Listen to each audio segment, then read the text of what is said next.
Shalom, shalom, shalom.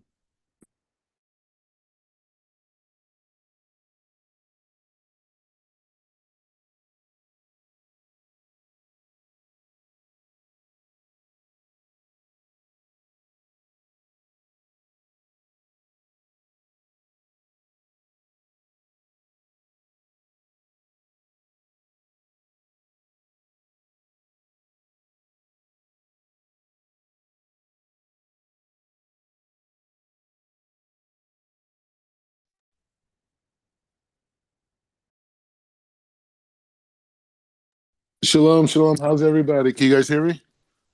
Shalom, Shalom. Yes, shalom. All right, yes, Rab. guys. We How can was hear you. how was Shabbat? Was good, Rab. Was really good. Very very nice. We had, Very but we had some visitors over. Normally hmm we do not have it, but these visitors came.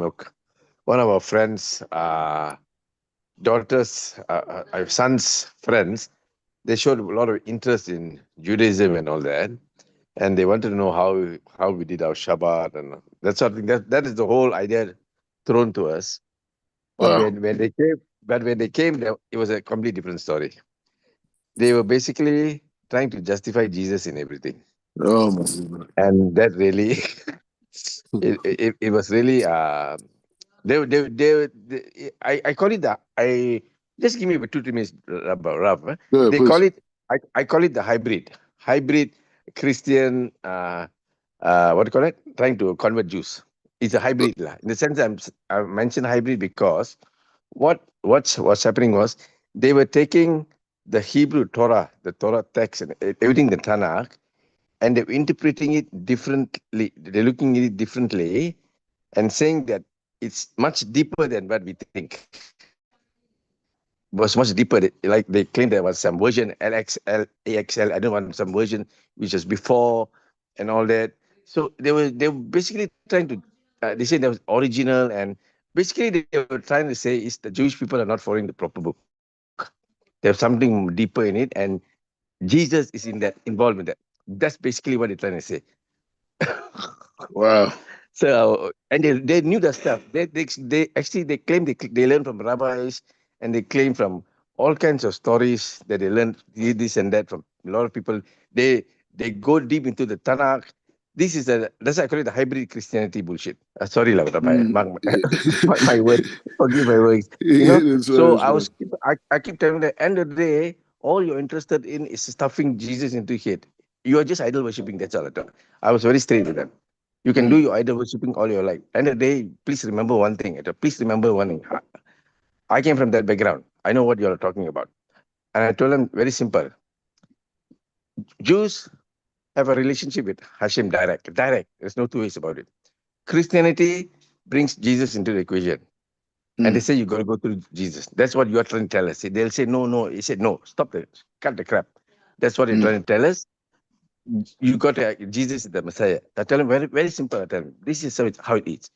The Jews, end of the day, they will reject Jesus completely Mm. because they got direct relationship with Hashem. And the Torah, Tanakh, whatever your interpretation is clearly stated that Hashem forgives. So many verses, Mm. Hashem forgives and forgives.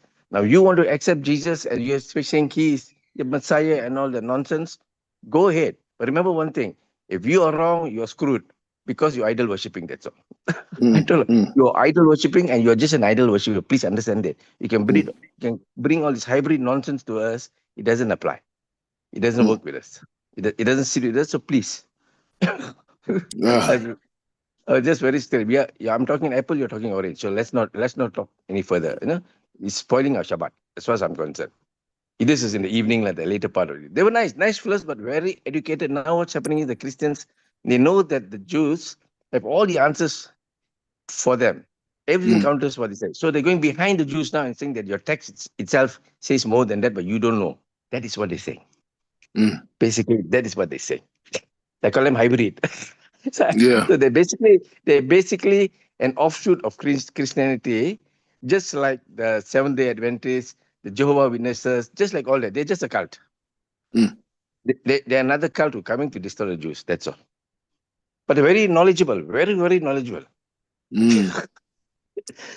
So I There's a said, lot. yes, yes, yes, Rabbi.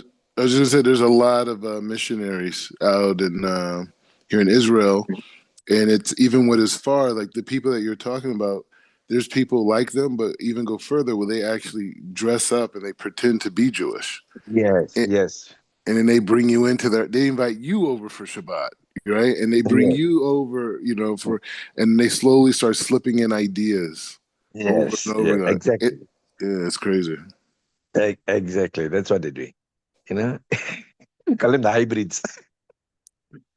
Yeah, it's definitely that, and I'm glad you guys made it out, and you guys. Yeah. It was, but the thing about it, I was just thinking about it when you're saying the story. I was thinking, like, how great it is to declare Hashem on Shabbat. You know what I mean? Uh, Like, the yeah. fact that you had to, like, you speak about Hashem, and you had to defend the truth, and you had to separate, the darkness from the light. You had to do all those physical things, like, and intellectually. So that's like a very powerful thing that Hashem put you in such a position to have to do that on Shabbat. So that was the way you guys had to Oh, connect. yeah. Thank you. And also, very interesting, I just told them a very simple thing. I told them, please, because they were saying oral laws are not biblical. I say, no problem. You can say whatever you like. You can say everything, whatever you like. Reincarnation, you can say everything, whatever you like. It's okay. But let me tell you something. On the mountain, the people said, Naseh and Nishma. We will do Mm, and we will hear. That's all. Very simple. You know what that means? I told you. You know what that means? Obedience. Obedience. Hashim is telling you obedience. They say whether you're thinking we're listening from the wrong sources or this and it's okay. As long as Hashim knows our heart. He's seeing exactly at this very moment, Hashim is sitting with us here and seeing a conversation. He knows exactly what is going through in your heart at this very moment. He knows your intentions of coming on a Shabbat. He knows everything he mm, knows. He wants to see the faithfulness of the heart, I told them. Simple. It's very simple. You can have all the knowledge in the world. You don't practice, it's zero. Zero, it makes no sense. It's not going to be applicable in any way. You can have all the knowledge in the world. You can be how smart, but no application, you're zero. Period. And we've mm, got a passage to Hashim directly. You think mm, Jesus is your passage. You are wrong, you're screwed. Period. You're idol worship. You are just idol worshipping, and that's I feel sad for you. I pray one day with the knowledge that you have, you will understand Judaism properly and come into this. I told mm. them that. Come back. But they're very knowledgeable, but I didn't care. For me, knowledge is not so important. It's the practice is important. And I had Uh, to act them on that. I had to tell them on that. I told them, we will do and we will hear. It's obedience. Are you doing it? I told them. You can't even do your Shabbats properly. mm, I said, you can't even do your Shabbats properly. You can't even keep kosher properly. But you justify that it's not necessary. They're not doing anything. So they're saying there's something behind that now. That's the nonsense. So hybrids. mm. So Hybrid. Yes.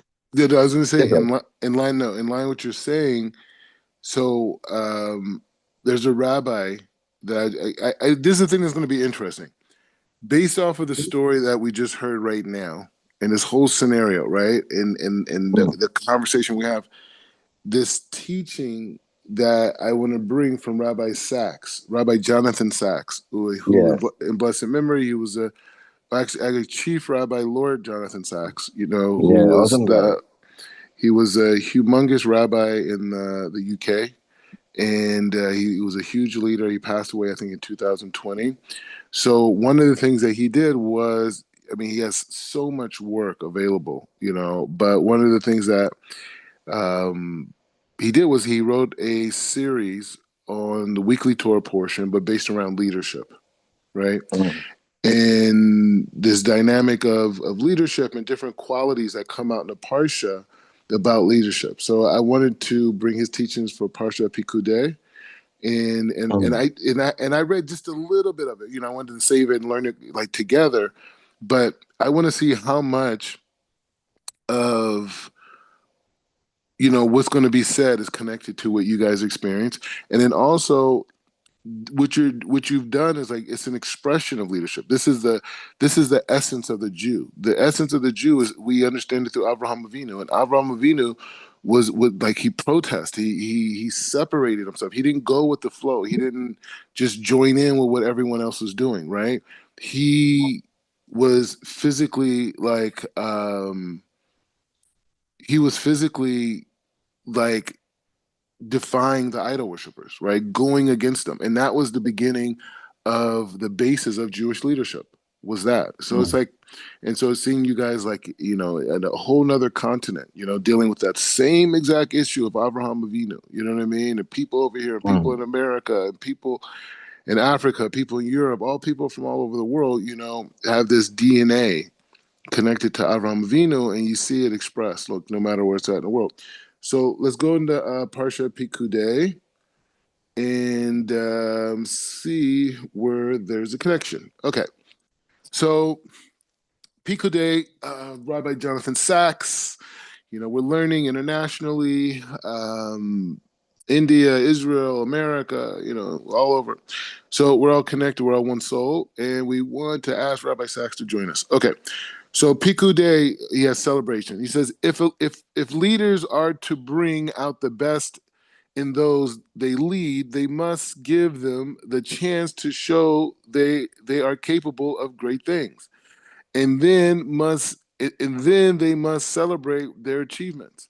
This is what happens at the key moment towards the end of Parsha Pekudei, one that brings the book of Exodus to a sublime conclusion after all the strifes that have been gone before.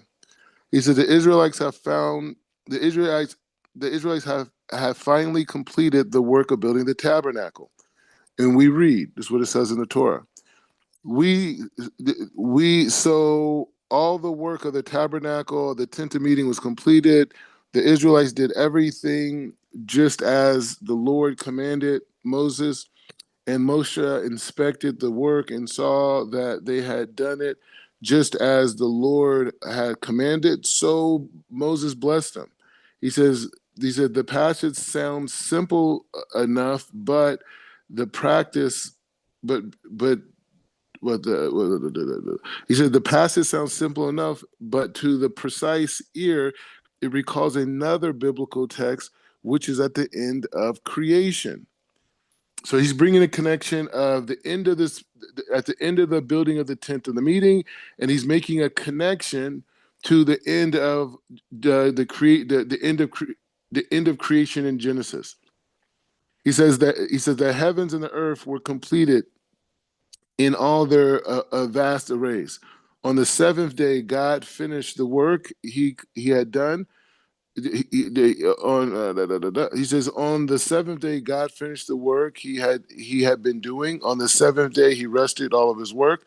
Then God blessed the seventh day and made it holy because on it he rested all from all the work and created that he had done. And he says the three key words appear in both passages: work completed and blessed. He said these verbal echoes are not accidental. He says they are how the Torah signals externality in hinting that one law or story is to be read in the context of another. He says this is the case of the Torah is emphasizing that the Exodus ends as Genesis begins with a work of creation. He says, no, the difference as well as the similarity. Genesis begin with an act of divine creation. Exodus ends with the act of human creation. He says the closer we examine the two texts, the more we see how eccentrically the parallels have been constructed. The creation account in Genesis is tight organized around a series of seven. They are 7 days of creation. The word good appears 7 times. The word God appears 35 times. And the word earth 21 times. The opening verse of Genesis passages contains 7 words. The second contains 14, and the third concluding verses contains 35 words. The complete text is 469, 7 times 67. Okay. He says the account of the construction of the tabernacle in Parsha Vayikil and in Parsha in Pekudei is similar, built around the number 7. He said the word heart appears 7 times in Exodus 11. And he says Moses speaks, he says, as Moses specifically specifies the material to be used in the construction, the 7 times again in chapter 35, verse 34 to chapter 36 to verse 8. He says, in the description of how the craftsman Bezalel and Oviel were carried out, the word truma, contribution,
Revka, is Rob still there? No, sis, I'm waiting for him to come on. Oh, Shalom. okay. Shalom, shalom. Okay. Yeah, So, I don't we know thought. why it's getting disconnected again and again. Okay. So I thought it was our phone. Okay, thank you. Okay, dear. Okay, thanks.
Wow, so long, sis.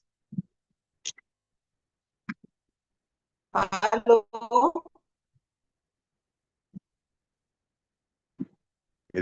Hello, madam. Hello. Yes, madam. Brother Leslie, so long, no? Yeah, lah. I think about 15 minutes already. I think he's cannot contact, cannot what can Connect. connect. Yeah. I thought something was wrong with Hello. our phone. I was going through my own phone No, and no, no, trying to. no, no. I'm also waiting here. And while I'm Yes, waiting, I'm doing some other thing. And then I'm waiting, I'm thinking, "Arey, so long he's getting. maybe it's maybe he's got something to do. He's got another class also, right?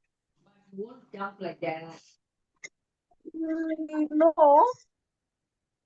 he may have a class later, but not our time, not at the same time. Yeah, I know. What I mean is, if it takes too long, then he won't be able to complete it already. Because I think he does mention he's got another class after us, Yeah, something like that. yeah. I know. That's what Anyway, that that's what I'm thinking. explains Yeah. of these Christian people, hybrid, whatever you call them. Okay, we Ah, also experienced this, I think about 5, 6, 7 years back. 5, 6, 7 years back. the connection, ma'am. My husband's friend. Rivka, I can't hear you, lah. You can hear me? Brother Hello, Leslie? hello. Hello. Can you hear Can't hear. me? Off the thing, off the speaker, off Hello. Now he started screen sharing. I think it's coming on. Rivka, Yes, brother. couldn't hear you, lah. You, Cannot your hear line, me. no, your line is breaking actually. I don't know whether it's my connection or what. Yeah, Is my line? you also breaking. Yeah, that's a the connection, lah. I can hear it more loud and clear. Oh my, I think it's all over, lah. I wonder whether Juliet can hear us. Or is it bad on her side too? Hi, friends. Can hear you. Can it? It's It's clear? breaking. Though. It's It's breaking. break. Yeah, it's breaking. Even yours is breaking too. Yeah. Yeah, even Juliet is Yeah, I'm breaking. back. I'm back. Rabbi. All right. So wait, where do we leave off at? A remarkable parallel in being drawn between God. A parallel between how long have I been gone? About 15 minutes. 15 20 minutes. minutes. 15, 20 minutes I've been gone. Yep. Oh my goodness. Okay. All right. Okay. So, geez, amazing things were said. All right. So, okay. So this just try to figure this out. Okay. So, what basically the dynamic. Basically, the dynamic is like this. In the beginning of creation, you have you have Adam, Cain and Abel, and Noah. Those three people are what Chief Rabbi Lord Jonathan Sachs brings, and he says those three experiences show us the opposite of leadership. How? He said because in the beginning, Adam and Chava did not take responsibility for what happened from eating from the Eitz Hadas, from the tree of knowledge, right? So they didn't take responsibility. God goes to Adam. Adam blames his wife. He goes to his wife. She blames the serpent.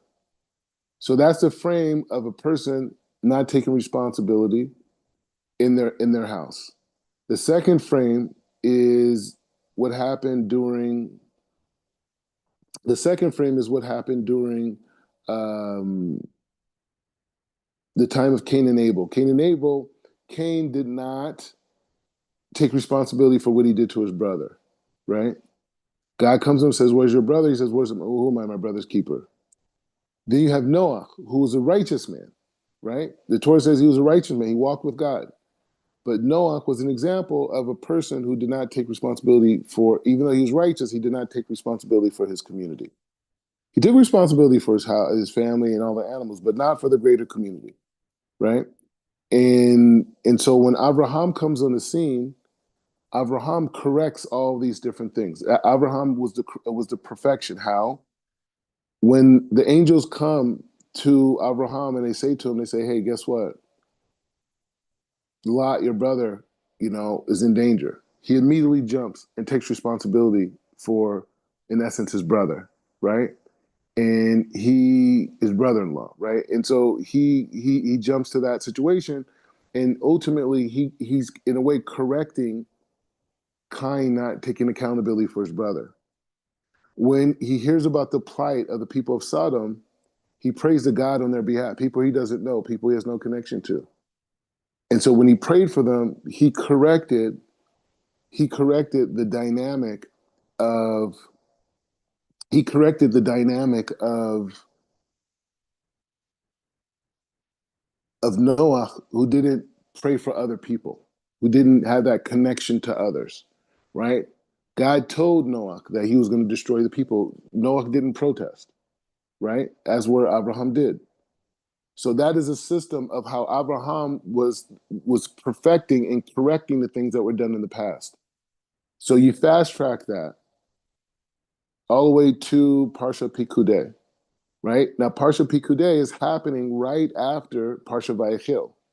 Parsha Vayechil, which means to gather, was a time where the people gathered, in essence, to create the golden calf, right? So Moses comes down, and one of the things that Chief Lord Rabbi Jonathan Sachs brings out is that when he comes down, he says in essence to the people, he scolds them, but after that, the whole process is that he builds them up, and he shows them who they could be. So he says Vayechil, right? He says Vayechil, which was the same word that was used when Aaron gathered the people to build the golden calf in the prior parsha, right? In a parsha before Parsha Vayechil, that's the same exact word that was used for the people to gather that were building the golden calf. But over here, Moses is using the same exact word because the parsha starts with Vayechil. And mostly, why is it to say this word Vayechil? Why? Right? Right? There's many different ways he could have said it. He could have said. Um, there's different words to express community, right? And so the sages go off on this idea, but the point is saying he's saying that word because he's correcting the gathering in itself. He's gathering the people now, and he's correcting them, right? He's correcting them through this gathering, right? And then when and I want to say one point because I mentioned the 2 points on Abraham, how Abraham corrected the sin of Cain and Hevel by going to protect Lot. He corrected the sin of Noah by praying for other people of Sodom, and he corrected the sin of not taking responsibility for his wife. Abraham did. I mean, Adam didn't take responsibility for his wife. He corrected that how? By burying his wife. Right? The Midrashim says he bought Marza Mechpelach because he wanted. It doesn't name Midrashim. It says Doraisa that Marza Mechpelach he bought it. So Abraham corrected Adam not taking responsibility for his wife by burying his wife, taking responsibility for her whole life, even when she wasn't able to protect herself, right? He took complete responsibility for her. And then after that, he corrected, not after that, but he also corrected the sin of Cain and Hevel by being there for his brother Lot. And then he does. So anyway, so now we're over here, and now Moses is now correcting in the same way that his ancestor Abraham did. Moses is now doing that to the Israelites, right? And so now he's correcting them through the gathering, right? That was done in evil. And then he's correcting them from the dynamic of he's correcting them from the dynamic of He's correcting them from the dynamic of the giving. Now he's asking them all to give, right? He's asking them all to give, right? And it's the same way they gave for the golden calf. Now he's telling them to build for the Mishkan, right? So he's correcting that. Now they're giving in the right way, right? And then they built the golden calf for what was the purpose? Because they wanted an intermediary with Hashem, right? And so the intermediary that they wanted with Hashem is exactly was exactly what they were trying to do. But Moses is creating it in the dynamic of he's collecting for the dynamic of building the Mishkan, which is bringing actually God's presence here. Not even an intermediary. God's presence is there. That's what he's showing them. So their little desires when they panicked was to gather and to take their jewelry and this to create an intermediary to be in between them and God. And Moses came down with the plan and the structure to actually bring God's presence before them. But they were so humiliated, so embarrassed by what they did that he had to work with them in real time and build them up, right? And so that's the importance of understanding that the parallel, and we're going to go back in the text, but that's important for the parallel to see the connection between the building of the Mishkan, which is the end of Exodus, the book of Exodus, in the creation of the world, which is in the beginning. Because in essence, what we were doing was building. The Mishkan was reflective of building an aspect of reality, right? In the same way that God created reality in those 7 days, in that same way that we were creating reality, and so we went through a brief process of seeing the parallels between the verses and seeing that, right? And so now he's bringing an example, right? He's bringing an example to he's bringing an example to do. So yeah, he's bringing an example to really explain this idea, right? Okay, okay. Okay, so blessing them and celebrating their achievements, Moses showed them who they could be. That is a potential of that is potentially a life-changing experience. So again, when it comes to leadership, right? When it comes to this concept of leadership, the idea is being able to build people up, to show them who they could be, to not dwell on their limitations, right? And so he says, this is potentially a life-changing experience. He said, here is a contemporary example. He says, in 2021, shortly after 9/11, I received a letter from a woman who in London, whose name I did not immediately recognize. He said, the morning of the attack of the World Trade Center, I have been giving a lecture on ways to raise the stature of teaching profession, and she has seen a report about it in the press. This prompted her to write and remind me of a meeting we had 8 years earlier. He says she was then in.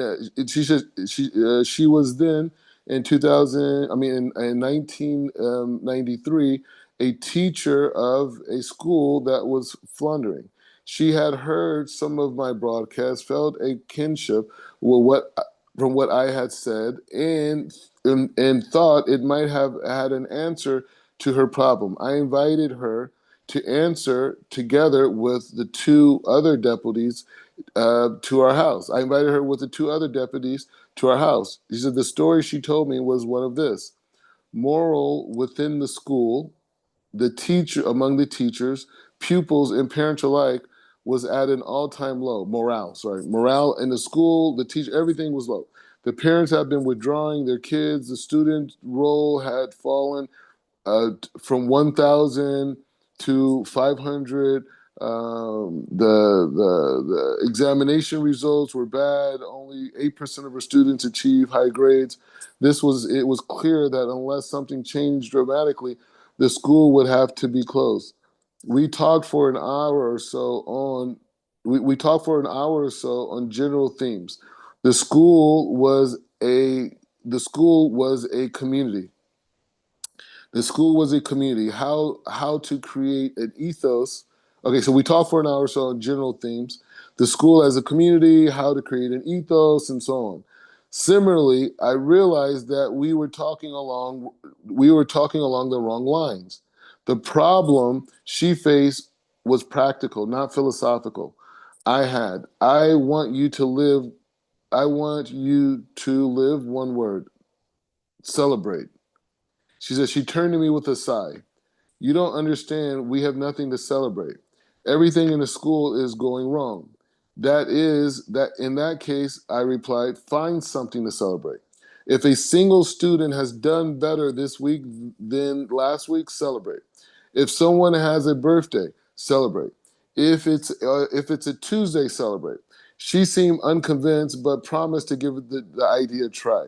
Now, 8 years later, she was writing me to tell me what had happened since then. The examination results at the school had risen from 8 to 65%.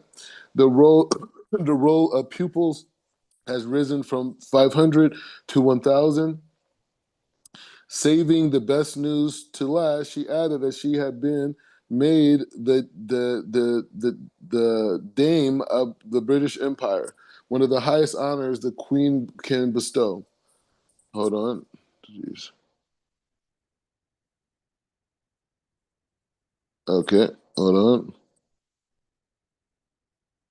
Hold on. Okay. All right. So we're reading a story about. So we're reading a story about this dynamic of reward, right? So Rabbi Sachs is talking about a story of a lady who reached out to him that he met with 8 years prior, and they were talking about all the challenges that she was having in her school, and he told her then, her school was falling apart, her attendance was down, everyone was struggling, no one was excited, the whole thing. And so he said to her that she should celebrate, right? And she didn't really understand at the time, but she accepted it, right? He said, celebrate. He said, what do you mean celebrate? We have nothing to celebrate. We're failing. He said, you have to find reasons to celebrate. If you do better one day versus another, celebrate. Or one of your students does better one day versus another, celebrate. If someone's birthday, you have to celebrate. If there's, something historic, have anything that's going on, you got to create celebrations inside your school. Okay. And so she contacts him 8 years later and tells him that everything improved, that she became this very big person in education in London. And she said, she ended by saying that she just wanted me to know how one word changed the school and her life. She was a wonderful teacher. Certainly did not need my advice. She would have discovered she would have discovered the answer on her own anyways. But I was never in doubt that the strategy would succeed. We grow to fill other people's expectations of us. If they are low, we remain small. If they are high, we walk tall. The idea that each of us has a fixed quantum of intelligence, virtues, academic ability, motivation, and drive is absurd. Not all of us can paint a Moet or compose like Mozart. But we have the gifts, the capacities that can lie dormant throughout life until someone awakens them. We can achieve heights of which we have never thought ourselves capable. All it takes is for us to meet someone who believes in us, to challenge us. And then when we have responded to the challenge, blessed and celebrated our achievements. He says that is what Moses did for the Israelites after the golden calf. First, he got them to create, and then he blessed them and their creation with one of the simplest and most moving of all the blessings, that the Shekinah would dwell in the works of their hands. Celebration is essential. Celebration is an essential part of motivating. It turns a school around in early age, and in more scarce contexts, it turned the Israelites around. When we celebrate the achievements of others, we change lives. Kol hakavod. Okay, so thoughts, reflections. You guys, any thoughts on this? I think it's really powerful, Rabbi. When Mm. you celebrate other people's achievements, it's really fantastic. I think that's what's lacking in this world, full of jealousy. That's a sad thing, and that is precisely uh, what the point you made is really awesome. Uh, we need to celebrate other people's success. I love it. Thank you, Rabbi. Thank you. And last part, I wanted to just thank Rivka for always putting together these shares. I don't know how long we've been going, but God willing, we go forever. And we always make space. But this is an actual series, right? And if you go on my YouTube, you'll be able to see that I'm starting all the way from Bereshit and we're going all the way through. But these are very powerful lessons. It's very powerful lessons in all of these classes, right? And you can learn it directly. Go ahead. What are you going to say? No. Okay. Go ahead. Yeah. I was just gonna say, so it just jump in the series, subscribe to my YouTube channel, and just be aware of these classes. And also, if you guys want to do additional learning throughout the week, I could also send links because I'm giving like 3 to 4 classes a day around the world. So if you want to jump in like later on in the week, it doesn't just have to be once a week. You know what I mean? We could continue to learn other topics. There's certain svarim. Right now, we've just been pretty much focused on learning the weekly parsha, right? But there's other things we can learn too. There's other safers that we can learn. In addition to what we're doing, and you could join with other people who are also learning too, other people from around the world, right? So it's also fun atmosphere too to hear different perspectives from different people from around the world. So just keep that in mind that anytime you guys want to join any of the other things, but again, I want to thank Rivka and Heat Root and all the nice people, and we should just continue on. Any last points? Any last ideas? It's all good, Rabbi. Thank All you. good. All right, Baruch atah Adonai. I just wanted to add, Oh, go ahead, Rick. Ram, I just wanted to add, actually, I wanted to ask you, why do you have Chief Rabbi as a prefix of your name? Yeah. So there was a organization formed in Africa where a group of rabbis got together, and there's a lot of different tribes in Africa that identify as Israelites or Jews or whatnot, in different ways.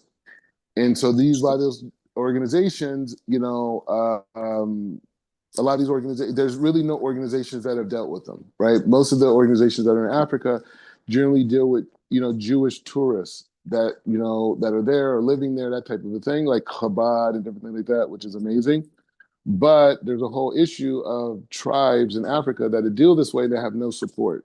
So a bunch of different rabbis African rabbis that I knew them when they were here in Israel. A couple of them I learned with yeshiva.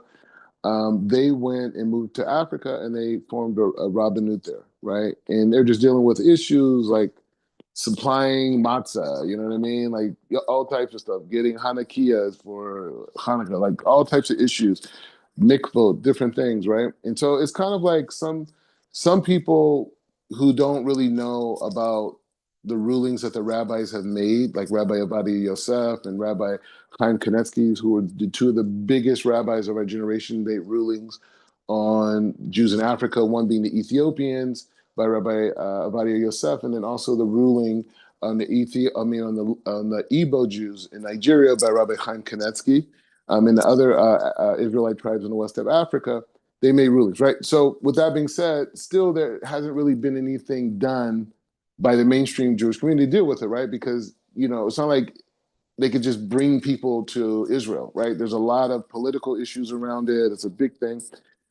And so anyway, so that's what they formed that organization. So those group of rabbis that are there, they I knew them from here. And so what they came to me, and they're basically, the idea is that many of the tribes that were in the west of Africa, like the Igbo tribes and a few other ones, these tribes were considered Israelite tribes, descendants of Gad and Ephraim and other stuff, right? So Rav Chaim Kanetsky, he made specific rulings. He said he made rulings that, hey, these people are descendants of Israelites, and this is what they got to do to rejoin the mainstream Jewish community, right? This type of thing, right? So the issue is that many of those tribes in the west of Africa were the ones that were sold in the transatlantic slave trade. So many of the African Americans that came to North America come from these tribes, right? Now, when we say Jewish is different than Zera Israel, right? Zera Israel is saying like, okay, I am a descendant of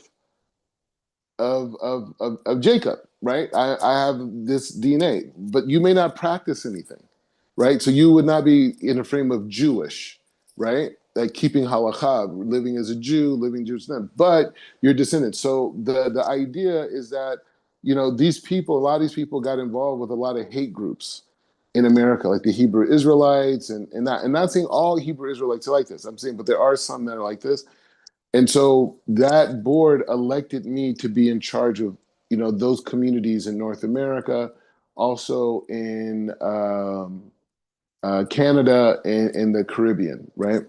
And so from that space, the title that they use for that is chief, right? From their dynamic. So that's what it is. But it's not like a big thing. I mean, for some people, it's like, well, what do you mean, chief rabbi of the African American community? This type of thing. And it's just like saying, hey, we're in the age of Geula, right? And so this board of rabbis elected me. I'm working with the Rabbanut. You know what I'm saying? I've had meetings with the heads of the Rabbanut about everything that I'm doing, everything, and everyone's in support, right? And I'm working to even become one of the rabbis that might, if I do conversions in America, that it'll be accepted by Israel. You know what I'm saying? So I'm in the process of that. They love me there, right? But the thing is, so I work with different organizations. So that organization elected me as the chief of the issue in North America and other places. So that's what it is. So yeah, it's a little bit controversial, but it's still halakhically sound. The rabbis, everybody knows the rabbis who are involved, even if they disagree with what they're doing. Because some people say, well, you shouldn't do that, and you shouldn't get involved, and blah blah blah, and this type of thing. But it's like, what do you want to do? These people say they're Jewish and they want to practice. So what are you going to say no because they're in Africa? You know, but it's okay to other people in different parts of the world, you know, no, it's not right. So anyway, so that's the situation. And there's literally millions of African Americans. Even when I was growing up, I even heard my grandmother used to say, like, yeah, we're Israelites and this and that. I mean, I never like thought about it or like took it like as a serious thing, but it's always been a part of African American culture that we had this connection, you know, even like not even knowing like how to read and stuff. So anyway, so yeah, so that's the answer to that. But Rabbi, don't you think that the Israeli government is quite racist when it comes to conversions and all that, and letting the Jews who are of Israel descent make aliyah into Israel, because that is what is happening at the moment. The Jews who are white You skin, who know, the come thing from is, when I met with the Rabbanut, I met with the head of the Rabbanut, right? And I didn't meet with the chief rabbi about this yet of Israel. But the thing is, when I met with them, they were like telling me, like they said to me, the head of the Rabbanut said to me, this is needed. You know what I'm saying? what is needed. They told me this is needed, and they said like there's definitely a place for you working with us because you can deal with that. You know, like it's easier for people to learn and it's easy for people to learn in their own language. You know what I mean? Like from people who speak their language, right? So that's the impression I got. So I don't know how many people have really went to the Robinhood and tried to do this, right? Because the Robinhood is just responding to situations. So a lot of times you see stuff and you're like, well, why aren't they doing this? Why are they doing? Nobody's been to them. No one's went to them and say, hey, what about this community, that community? Now the issue is that it's one thing for it to be like a group of Americans, right? And dealing with that, right? But then you have other countries where there's literally millions of people that want to come and get out of their countries. You know what I'm saying? So it's not just about being Jewish, right? Most people in America aren't trying to move to Israel. You know what I mean? Like they're just not. You know what I mean? Like just most people are not trying to come to Israel. But even American Jews aren't even trying to come to Israel, right? You know what I mean? To live at least, right? So unfortunately, right? And so that wouldn't be necessarily, it wouldn't be such an immigration issue, you know, in that way, right? But even with that being said, even one of the things when I met with the rabbinate, I realized that it's a much bigger issue because the rabbinate's like this. They're like, okay, we know who Mordecai is. We think he's a pretty legitimate guy. And, you know, he has some people who are prospective converts and he's teaching them.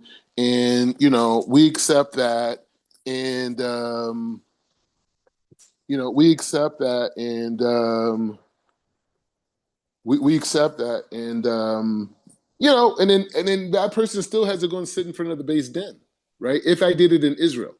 If I did it in America, right, then it'll be like, okay, you could do so many conversions a year, blah, blah, blah, type of a thing, and this, and You let us know who the people, you work in conjunction with them through the conversion process with the person.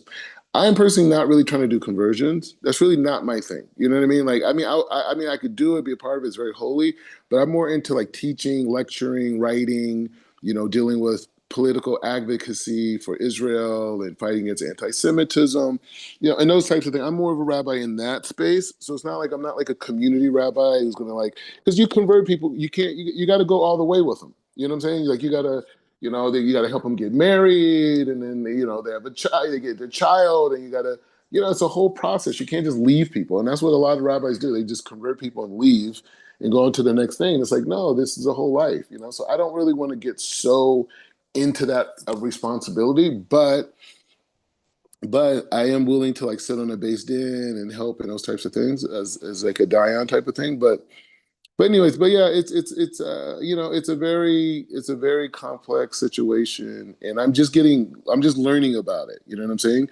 But a lot of the issues, I don't think are by the rabbinut. I think is by the state and dealing with immigration issues, right? And I think that's the main thing. Like, how do you deal with if you said, okay, the Africans could come? You know how many Africans will be running out of Africa to come to Israel?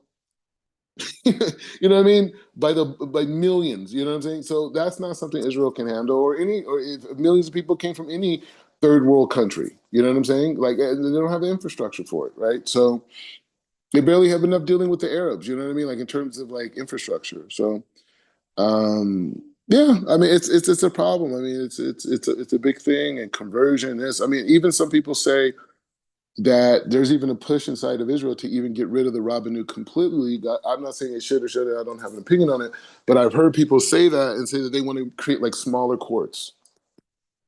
You know what I mean? Like, so in Israel, there will be smaller courts that will be broken down. So like there'll be like a based in Haifa, there'll be a based in Sfad, there'll be based in here, and within that they got smaller ones, And then you think about if they did something like that, if that were to happen, then that would turn the whole conversion thing upside down, right? Because right now it's pretty much controlled because you have the rabbinut, so many conversions are going to be accepted by the rabbinut, right? But if you have all these small courts, then who's in charge, right? Then I could say, hey, I'm working with the Beis Din in Haifa. I'm working with the Beis Din in, remote. So I'm working with the Beis Din in Netivot, in the south of Israel. You know what I mean? So I don't know. So we'll see. I'm learning about it, but there is a lot of fear, right? It's a lot of fear with this, right? So I'm proud of it. You know what I'm saying? I come from an African American background, and I'm proud to be like, like basically the highest person from African American community, right? Like, I'm a rabbi. I've learned it. There's a lot of African American Jews. Don't get me wrong, a lot, and there's other African American rabbis, right? But in terms of saying that, if a person wanted to learn about Judaism the proper way, I can help that, right? If a person wanted to be connected to other people, who are learning Judaism the right way, I could help that, right? I could also feel it's important to educate the world on all the different Jewish communities, like the Jews in India, like yourself, right? Jews in Africa, Jews in America. There's tons of people that don't even know that they're Jewish, right? There's people in Pakistan that their family converted to Judaism, a century ago. You know what I mean? Entire communities, right? Converted to Islam, right? So there's all types of people around that are connected to Jacob, right? Israel, Zerah Israel, right? And a lot of these people have been mixed in, people have converted to other religions.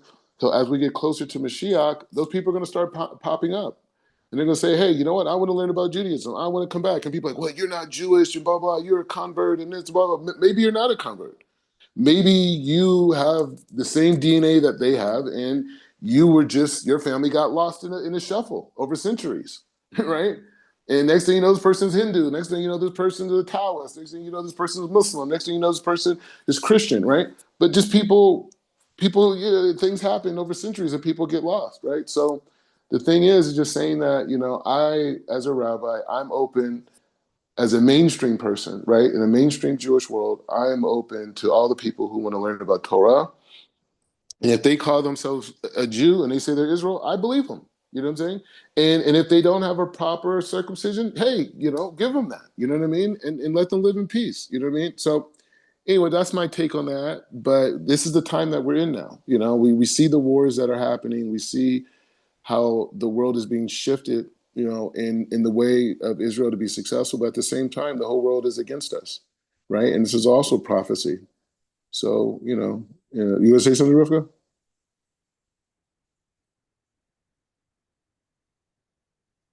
Well, All right, Rab, go ahead. I heard, and this is coming from Israel directly, that they don't want to have any more converts coming in. What? The Rabbi doesn't want to have converts. They don't want to. Yeah. Wait, they So don't this want more is converts coming into what. Yeah. Israel. You're saying no more converts? They don't want to Wow. have more conversions. They don't want to accept new converts who wants to do giur and all these things. You know what I mean? Mm. Especially from countries like India and all that. See, I personally feel that they are not even letting them get a visa to get into Israel, much less the Rabbanut. Mm. You know, someone like me, it's okay to go to Israel because I'm Jewish, okay? But a non-Jew who wants to go to Israel, there's lots of red tape, there's lots of questioning, there's lots of hurdles. They're so difficult. They make it so difficult. I am going through a few cases where I'm trying to help them with Herut, of course, but it is absolutely mind-boggling that, you know, the Ministry of External Affairs and all that say, oh, you know, we don't want more people, we don't want more trouble, we don't want this, we don't want that, and all that. And people are stuck because we don't have a Rabbanut in India who can do conversions, which is recognized by the state of Israel, and we just stuck.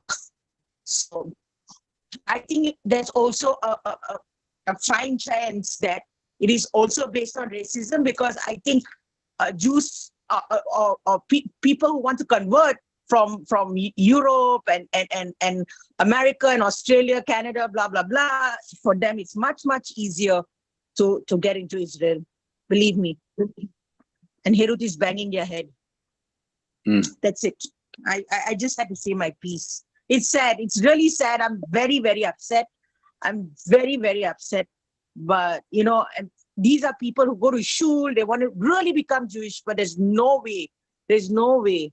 You know, I understand what you're saying about, you know, letting people in from Africa and all that, because some of them just want to have a better life, but they don't want, you know, they're not really Torah keepers or something. I'm just saying, generally, I don't know who and who, but those who really, you know, from their soul, they want to become Jewish, and it's not possible. They're not even given a visa. So you know, so no, the thing about it, so it's the same exact type idea. So imagine a group of guys, like guys are from India, right? Somehow, you know, they converted, whatever, blah, blah, blah, or they're Jewish, they were born Jewish, whatever, and say they came to Israel, right? They came to Israel, they learned in yeshiva, this, blah, blah, blah, you know, they got smikot, whatever, became rabbis, and they say, hey, we want to go back to India, and we want to form a rabbanut in India, because there's all these people that are descendants of Menashe. We know that there's Jewish tribes. We know that there's Jewish tribes in India. Like that's what that we can't even question that. Everyone agrees, right? So you have other people. So you're telling me many of these other people who converted, you don't think they converted into these other religions, and then now they want to come back. Now they want to connect, right? And then a group of guys from India say, "Hey, we're going to form the chief rabbinate of India." Right, and we're gonna help these people. We're gonna provide services for them, and even if they can't get into Israel, we're still gonna help them have a better Jewish life in India. That's what the chief rabbinate of Africa is. That's it. It's that simple. No agenda, nothing other than that. Right, and I hear, applaud that. yeah, I applaud that. yeah, and Because not everyone wants to go and live in Israel, you know. Exactly. Yeah, but and but the Indians are not even given a chance for that. So that's what I'm trying to put forward. You know, yeah. Thank you, Rabbi. Thank you. All right, so you got in mind, if you guys check out the series, leadership series. If there's any more learning, you know, you guys want to do during the week, jump in. You know, I'll send Rivka's schedule.